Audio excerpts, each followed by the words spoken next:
Hello everybody and welcome back to my gardening channel, my English tropical garden, where I keep a lot of what I call tropical plants anyway.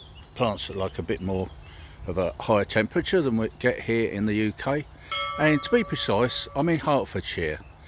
And we've had our first sort of quite big frost, but it's not been that damaging because, as you can see, just down here in this tub, I've got some ricin or castor oil plants, and over here is my Gunnera Manicata, Gunnera Magnificent I suppose.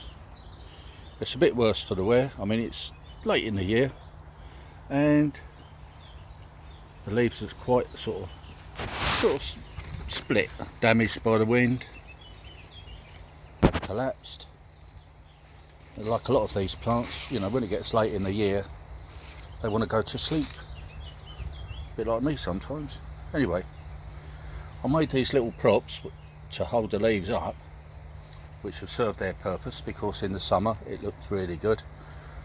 And this down here is going to be next year's new growth, so I've got to protect that. And over here there's some more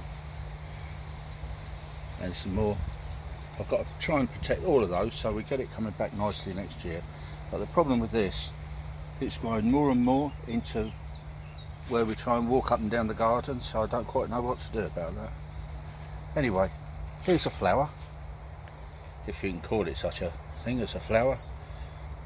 That's at its best right now. Strange looking thing, isn't it? I'm waiting for a dinosaur to come out from here.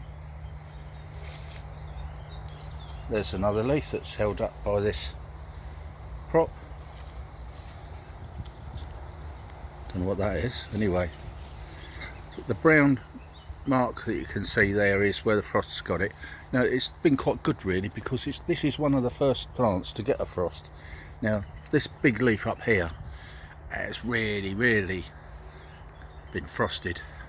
So what I'm going to do, not right now but pretty soon, I'm going to cut these stalks off right down low here, and then I'm going to cut the leaf off and put the leaf, these big leaves, over next year's new growing points, just to protect the frost. I do that every year, but the problem was last winter, I don't know if you can make that out, the wind blew the leaves off and the frost got that great big piece there, which I'm quite gutted about really. Anyway, that's enough about Gunnera Manicata for today, and I hope you enjoyed this little video. Might help you grow yours or take care of yours in the winter if you've got such a thing. And yeah, see you all again next time. Bye from me, bye from my garden.